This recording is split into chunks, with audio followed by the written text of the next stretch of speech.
ព្រះសម្មាសម្ពុទ្ធព្រះអង្គសម្ដែងថាមេដាបៃតាមានគុណធ្ងន់ណាស់តែបុត្រធីតាប្រុសស្រីសម័យនេះមើលអត់ឃើញគុណមេដាបៃតាទេមើលអត់សូវឃើញទេ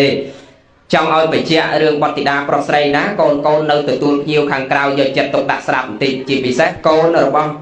ញោមប្រុសទូចវណ្ណរិទ្ធនិងកូនរបស់ញោមស្រីគុជវណ្ណគុជឆតាជាប្រធានណាហើយកូនបត់ផ្សេងទៀតដែលមកជាមួយអ្នកម្ដាយលោកឪពុកជូនគាត់មកស្ដាប់ធម៌នៅខាងក្រៅអីហ្នឹងក៏យកចិត្តទុកដាក់ក្នុងការស្ដាប់មេដាបៃតារបស់យើងមានគុណត្រង់ណាដែលព្រះសម្មាសម្ពុទ្ធព្រះអង្គលោកតាំងងារម្ដាយឪពុកនេះថាជាព្រះព្រំផងថាជាពុព្វទេវីជាទេវតាខាងដើមផងថាជាអាហន័យបុគ្គលផងថាជាអាចារ្យខាងដើមផងដែលលោកតាំងនាមមេដាបៃតាថាជាព្រះព្រំមកពីមេដាបៃតាចិញ្ចឹមកូនប្រកបព្រមដោយព្រហ្មវិហារធម៌4សង្គ្រោះកូនដោយមេត្តាករុណាមុទិតាឧបេក្ខាស្រឡាញ់សន្តោសសង្គ្រោះអាណិតកូនគ្រប់ពេលគ្រប់វេលាទាំងអស់ចិញ្ចឹមបីបាច់ថែរក្សាកូនពោផ្ទៃ9ខែ10ថ្ងៃបង្កើតកូនហូរឈាមទាំងផ្លុកពេលដែលកូនប្រសូតមកហើយខំប្រឹងរកស៊ីលីស័យរៃពុនសន្សំលុយកាក់ប្រាក់កាសដើម្បីកូនទាំងឈឺទាំងជាក្រៅរងាដើម្បីកូន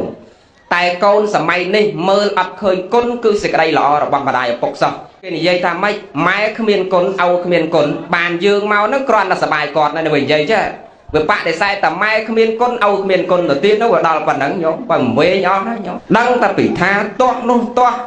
ពេលជុំបិណ្ឌទាស់នឹងប្រែកគាត់ថាគ្មានប្រែកទេបោះបាយបិណ្ឌទៅវាគ្មានប្រយោជន៍នាំឲ្យខាតសេដ្ឋកិច្ចជាតិចេះមួយចុះពីរនាំឲ្យវាក្រឥឡូវញោមពិចារណាមើលគ្រាន់តែបោះបាយបិណ្ឌនាំឲ្យជាតិយើងក្រដែរអីញោមបងគ្រាន់តែបោះបាយបិណ្ឌណាបងអាត្មាថាដូចមិនទេបោះបាយបិណ្ឌក្នុងមួយឆ្នាំបោះតែ5ដល់10ថ្ងៃទេមែនទេញោមទៀវហើយ5ដល់10ថ្ងៃយើងពិចារណាគ្រប់គ្រួសារក្នុងមួយគ្រួសារយ៉ាងច្រើនតែបោះបាន3ថ្ងៃទេមែនទេញោមមិនមែនតែបោះបានរហូត5ដល់10ថ្ងៃទេយ៉ាងច្រើន3 4ថ្ងៃហើយ3 4ថ្ងៃក្នុងមួយថ្ងៃមួយព្រឹកយើងបោះយ៉ាងច្រើន5ដល់10ដុំទេប៉ាន់មេដៃមែនទេញោមហើយ5ដល់10ដុំប៉ាន់មេដៃយើងវិភាគថាមួយដុំ100លុយខ្មែរចុះអញ្ចឹង5ដល់10ដុំស្មើនឹង1500ក្នុងមួយថ្ងៃបោះ4ថ្ងៃស្មើនឹង4ប្រមាណបង5500មួយឆ្នាំអស់លុយ5500ក្រដែរញោមបាទក្រទេអ្នកនិយាយក៏ចេះតែនិយាយញោមមួយឆ្នាំអស់5500លុយខ្មែរមិនបានក្រកើតបើមួយថ្ងៃគេផឹកស្រា3 4កេះអស់40 50ដុល្លារមិននិយាយថាក្រញោមហើយបោះមួយឆ្នាំ5500លុយខ្មែរថាក្រដល់ជាតិបោះដល់សង្គមអត់ទេយើងពិចារណាហើយមិនមែនអត់តម្លៃអត់ផលទេមិនប្រកាសថាម្ដាយឪពុករបស់យើងស្លាប់ទៅពិតជាមកមនុស្សទៀតទេមិនប្រកាសតែស្លាប់ទៅឋានសួគ៌ទេទោះជាគាត់ធ្វើល្អរាល់ថ្ងៃក៏ដោយបងជួនកាលគាត់អាចចុតតិបរិសន្ធិទៅកើតចិត្តរិឆានឆ្កែឆ្មាហើយឆ្កែឆ្មាយើងបោះទៅជួនកាលវារើសស៊ីមិនបានថាអត់ប្រយោជន៍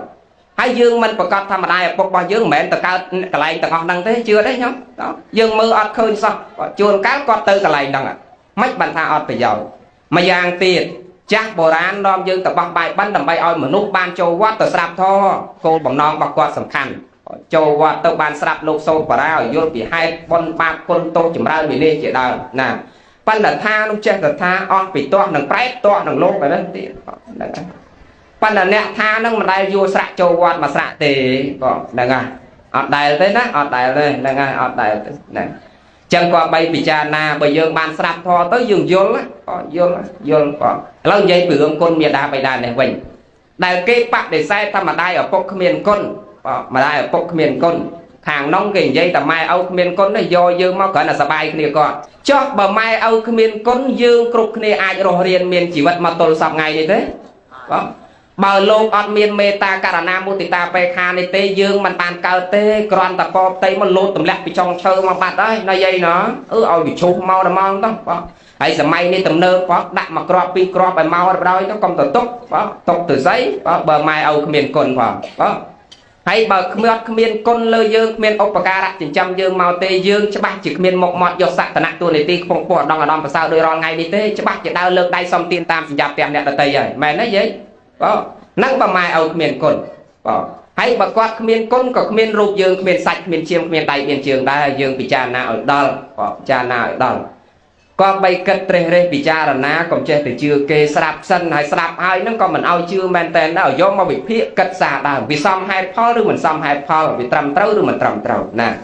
chẳng con pro sấy tặng óc qua bay cất nhôm pro còn dây trâu hai con sầm mày đi việc kho bị môn đại biệt không ai cái pol ta bận tay tiết bằng cùi đừng tơ chỉ chia mê đừng tơ chỉ mó nông đừng ăn cả mó sấy lỏ tay tiết đừng lên miền đây vô lấy nhom vô viện đằng đấy bằng cùi đừng tơ chỉ chia con dương rồi ngày này pro lên mưa trong chỉ pro sấy lên trong chỉ sấy ai chưa đấy nhóm con pro nó liệt khao ven ao đầy ven tục sọ tâm chỉ kêu tao có vỡ chuồn cát bẹ mà khang bay và tao tiết nhau mình thầm tục sọ ven đó nhau đằng anh ai con say dương đi pro plam mau chỉ liệt khơi lơ khơi con lên chật con chật lơ đôi sầm mai mai nồng một mà nhôm bị món liệt bắt chất cây chương ao khơi phải là vậy nè đằng ấy bắt cây chương ao khơi phải đặt đào nâng còn miên đặc biệt đặc miên ao lơ so snow support mặt pro đây là vậy nè bạn là lâu nè bà thà đào tao nè nhom loan đập bẹ nhôm nó nè loan nó hay lao mà tao ở đây chùm hiên tìm bắt lao cứ nhom mơ tao đủ ấp là mơ sao nhom không ban lột tha bàn tay tiết mỏng cối nâng tao chỉ chia bàn cối nâng tao chỉ chia squal và cối squal chia hết nhom còn và cối hay chia về mấy sẽ điên cái này chẳng lâu mơ lên đăng prop đăng say mà nô sấy thôi chỉ đặt mà prong từ thôi sạch sấy tới cửa miếng chỉ lòng thế này miếng đừng tư chỉ thò trong nhôm prong còn chồng số này con là lâu ní lên đăng con mai đăng con ao đôi môn hời lên sắp đầm bầu miền quạt bàn tiền hời con bị môn ao prap tờ lấy prap tờ cao con là lâu prap tờ lấy về tờ cao về tờ lấy mày nhỏ đó hay lục priệp tha sầm đây miệt đa bay đa miên đầm lai chiêng miên chiêng bạch tuột bay chỉ còn chi và đau say tha cả đói cọt nông nấy ọp rùng con trong ở con bọc quạt lõ trong ở con quạt sóc trong ở con quạt chầm rời tái bờ con mình sẽ đáp sầm đây bọc quạt đừng tâu chi sầm nò miên đừng tâu chi sầm nò nó bờ sẽ đáp miên đầm lai đôi miên đôi bạch tái bờ mình ban sẽ đáp đôi chi sầm nò con pro say quạt bay kịch tôi bay trên mà đai ở bọc bao dương chi cả đôi say và đau tha bịa bị rọ cả đôi mình bị rọ cả đôi mình đai quạt chi con trong ở con quạt về nè thế mày đây không tôi chỉ chế cả trong ở con quạt chầm rãi vay đâm to thét còn không ăn từ đây để môi cốt cứ trong ở con quạt sọc chầm rãi cách bịa lâu khóc mà rọ lâu trâu mà về không bằng nô cô bằng non để môi cốt cứ trong ở con sọc nâng chầm rãi chẳng ban chỉ lục nè prai lục con tập bịa bách mày ở trâu con chầm bòn đâm tất chất bật bịa prùng bịa prai bị prên mai ao công để dùngប្រពុតវិស័យពេជ្រអារុនពណ៌មានជារៈស្មៃសំដីម៉ែឲ្យត្រូវរំលឹករំលឹកចំកុំឲ្យភ្លេចពាក្យពេចន៍ដូចថ្ងៃថ្លៃដូចមាសក៏ពាក្យពេចន៍ដូចថ្ងៃថ្លៃដូចមាសសំដីម្ដាយឪពុកមានតម្លៃជាងមាសជាងពេជ្រដែលកូនចៅប្រុសស្រីទាំងអស់គាត់បីស្ដាប់ណែលោកឪពុកអ្នកសួរថ្ងៃហ្នឹងកូនអ្នកស្ដាប់គាត់អ្នកសួរកូនអ្នកស្ដាប់យកចិត្តទុកដាក់សំដីម្ដាយឪពុកមានតម្លៃជាងមាសជាងពេជ្រដែលយើងគូគាត់បីស្រាប់ដំបូងមានគាត់គោរពប្រតិបត្តិគាត់ទោះបីជាម្ដាយឪពុកលោកកាចក៏ដោយលោកសំដីពីរោះមិនពីរោះក៏ដោយទោះបីជាលោកស្ថិតក្នុងសភាពបែបណាក៏ដោយអាត្មាមើលឃើញរាល់ថ្ងៃអនុយធម្មណាស់ញោមយើងជាម្ដាយឪពុកចិញ្ចឹមគេទោះបីជាកូនខូចកូនខុសកូនខលជាប់គុកជាប់ខ្នោះជាប់ច្រវាក់ក៏នៅតែកូនពេញមាត់មែនយេអត់ដែលកាត់កាលកូនចោលសោះកូនខូចកូនខុសកូនខលក៏នៅតែកូនអញក៏នៅតែចៅអញស្រឡាញ់ថ្នាក់ថ្នមបំបីតែបើកូនវិញកុំថាឡើយដល់ម្ដាយឪពុកឈួតកុំថាឡើយដល់ម្ដាយឪពុកទៅលួចឆក់ប្លន់កាប់កេងប្រវាញ់គេជាប់គុកជាប់ខ្នោះជាប់ច្រវាក់នាំឲ្យអាប់អោនគេឈ្មោះកិត្តិយសសង្គមក្រុមគ្រួសាររបស់វាសំបីតែចែកទ្រព្យឲ្យវាមិនស្មើមិនស្រួលវាកាត់កាលយើងចោលណាញោមជឿទេញោមជឿទេហ្នឹងកូនយើងសម័យហ្នឹងមានអញ្ចឹងខ្លះញោមគាត់មានអញ្ចឹងខ្លះដែរហ្នឹងហើយអញ្ចឹងយើងគាត់បីគិតពិចារណាគាត់បីគិតពិចារណាគាត់ពេលខ្លះម៉ែឲ្យនៅរស់រៀនមានជីវិតអត់ឃើញដែលយកបាយមកស្រាក់មកជូនគាត់សោះកាលពីនៅតូចឲ្យងាឲ្យទៅណាងាទៅតាមដូចទីគុណភក្តីជាប្រធានការនៅតូចឲ្យតែញោមប្រុសចេញទៅណាងាផ្លោតជាប់កគាត់បាត់ឥឡូវនេះមកដល់ទីនេះក៏នៅតែមើលគាត់ដែរប៉ុន្តែកូនខ្លះកាលនៅតូចឲ្យទៅណាងាទៅតាមម៉ែទៅណាងាទៅតាមដល់ធំកំមុំរៀបចំមកមានគូសកលហើយ3ឆ្នាំតាន់មកមើលម៉ែម្ដងផងគឺគិតតែគ្រួសារគេកូនចៅគេផ្លេចម៉ែផ្លេចឲ្យបាត់ហើយកូនឥឡូវញោមហ្នឹងបដៅអត់បានទេគាត់និយាយអត់ស្ដាប់ទេកុំថាឡើយដល់លោកអ្នកដតីមកនិយាយនោះតែម្ដាយឪពុកវាមិននឹងស្ដាប់ផងអត់ស្ដាប់ហេតុអីបានអត់ស្ដាប់